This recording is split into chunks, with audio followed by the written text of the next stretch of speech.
Dobrý večer. Good evening.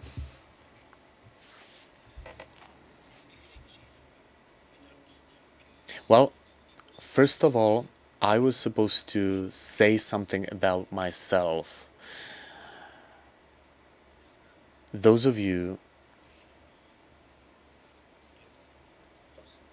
who are not familiar with this persona saw from the reel that I'm a comedian, but I guess every now and then I'm capable of writing some poetry, and as somebody said, if taken in moderate doses, it's not going to kill anyone. So I think I'm going to be standing up. Mr. Biermann is going to be sitting down. So with your permission, before he joins me, I'd like to read you a few products of the alter ego, because as I said, though I'm a comedian, I've also dabbled into serious poetry.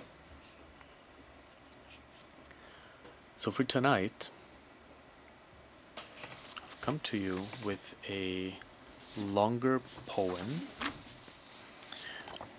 in about 10 parts, which is called The Puddle.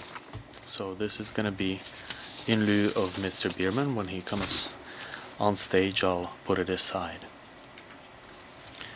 So, Jiří Suchý, The Puddle.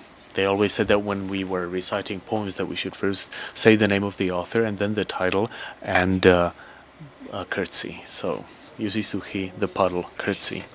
It rained, and when the rain went away, it had left behind a puddle under the window. And that evening the red dusk was mirrored in it, and a child passing by started calling out, "Mommy, the puddle is bleeding." The puddle, self-confident at the start, then started to dry up, and today is no more, vanished. But those few days ago, it was a shimmering, gorgeous little mountain lake that, when I bent over it, eagerly reflected my face. But what can I do? I'm something of a poet, and so what came to pass came to pass. I beheld in the puddle not only myself, but also a fictitious multitude of dour field surgeons, and it even seemed to me that I spotted Lenin among them.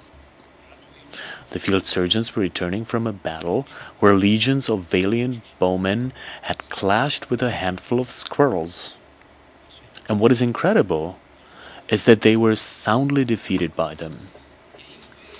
Their general was named Zizi, called the Mighty, though his men called him nothing but Kadranoshka. But let us return to the field surgeons. There they stood, in bloody caftans, and voices tuned the deepest they'd go. They sang a song full of ire, and its melody sent the puddle rippling. These are the words of their song. Brandy made from plums to buy for a cut suspender, and on the graves of 3 dead brides to dance the saraband. And then the deputy returns from his homeland past, when at tea he's telling us of injustice and cruelty. We craftily roll up our sleeves and make of him an ass. Once this song's sweet tone has turned to slag and stone, for us it'll be an omen that it's time to fight. Our malice, it has grown from seeds most noble, our foes' broken bones we shall set aright. We lustful wound tenders who tend wounds and lecher, hey, hey, hey. Those were the words of their song, and then they vanished, and the surface of the puddle nervously tremored, and then she arrived. With her last stroke she floated to the center of the puddle, laughed, and the surface of puddle quivered once more, but this time playfully and hospitably, and she tenderly beckoned with her hand and floated off. And for a second I swore that the puddle from that savory moment was perfumed. I knelt down to the surface, and lo, in the shallow depths of the puddle, I spied a landscape. A typical South Bohemian landscape, except for the cliffs, and the palm trees, too, didn't really fit. I had the feeling I wasn't seeing it for the first time. Was it a déjà vu? Or the echo of one of my former lives, in which I don't believe, but who knows? An absurd idea, I'll ask the puddle. And it answered. The landscape at which you gape is just a random cluster of mirrors in God's kaleidoscope. You first saw it when you were 5. At the time you believed the mirrors were this landscape. And then you grew wiser, and seeing the landscape you said, they are mirrors, by a trick of chance clustered into a landscape. And then all I had to do was ripple the surface of the puddle, and the landscape broke apart. Shards, nothing but shards. And then the shards clustered into a new picture. A picture of John the Baptist's face, as we know it from the old church portrait. A decapitated head lying on a platter. Though as far as I know, in the portrait the head isn't laughing. Here it is. What is the reason for this laughter? Salome, of course, who first asked for his head and now doesn't know what to do with it. I'd scarcely grasped the meaning when Salome came in. Brazen and fair, so beautiful that the heart constricted. She came and knelt down to the head and examined it from up close. As if in its extinguished eyes she sought the answer to the question, how do I appear to you? Am I beautiful enough, attractive, fair? Instead of an answer, the head bit her in the calf, and the whole picture dissolved in the puddle, which had slowly started to dry up. But here comes another vision. From the bottom to the surface, there approached a frigate, full of men, shaggy and drunk, and in love with the same woman who was lingering in the captain's cabin, thumbing through an old herbarium, looking for the herb that would return the blood to her albatross pale cheeks.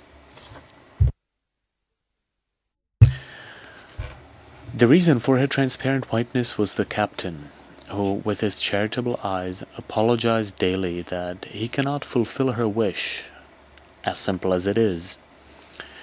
She wished that he would, naked before the loathsome crew, whip her bloody, while singing the old song, Avanti Popolo. He didn't know this song, and that was the thing. He offered other songs just as fine, if not finer. Gaudiamus Igitur, La Paloma, La Marseillaise.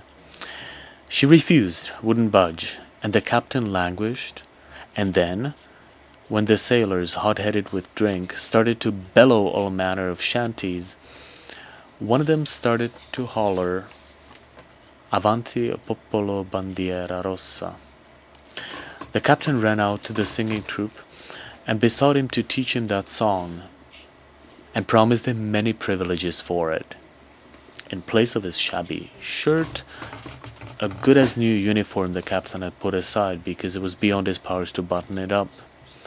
3 bottles of top-notch spirits he was saving for a special occasion. And, last of all, for 1 hour and a half, he would lend him his pale mistress. Then for an hour I knelt over the puddle, watching breathlessly as the captain learned the words, learned the melody, and then, triumphantly and with a bittersweet feeling, left for his cabin. The woman was sleeping. He woke her with a gentle kiss on the hardened skin on the sole of her foot, and then began to remove her velvet robes. And when the woman was laid bare, he seized the scourge, the cat of 9 tails, and led his love to the upper deck, and from there to the bridge. The drunks quieted, and a deathly stillness descended on the boat, and for the first time the roar of the sea could be heard. The pale damsel sensually undulated, and the captain, with a quivering voice, began to sing, Avanti o popolo, bandiera rossa. Then he struck his scourge, upon which he burst into tears. He could not strike again, because he loved that body. The naked, enraged, and humiliated creature ripped the lash out of the captain's hand and whipped him unconscious. I leaped into the middle of the puddle and stomped apart the abhorrent image. A girl was passing by with her dog at that moment. The dog barked at me, and she hushed him.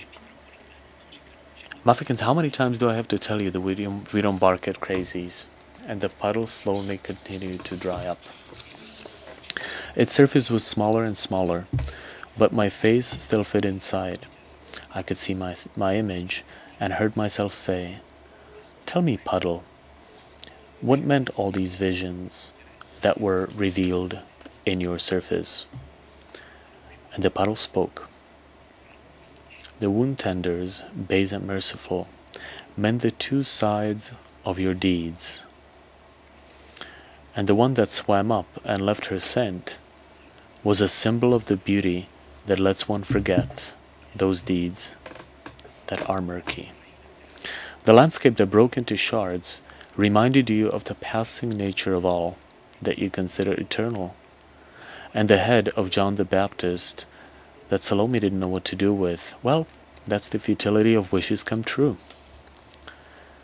And the sad tale of the captain imparts that our good acts are often not viable, and, as the saying goes, are given their just deserts.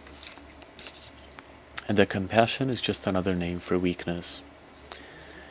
Those were the last words of the mysterious puddle before it dried up entirely. Avanti popolo, hey, hey, hey. Reading an unpublished translation by Mike Allen.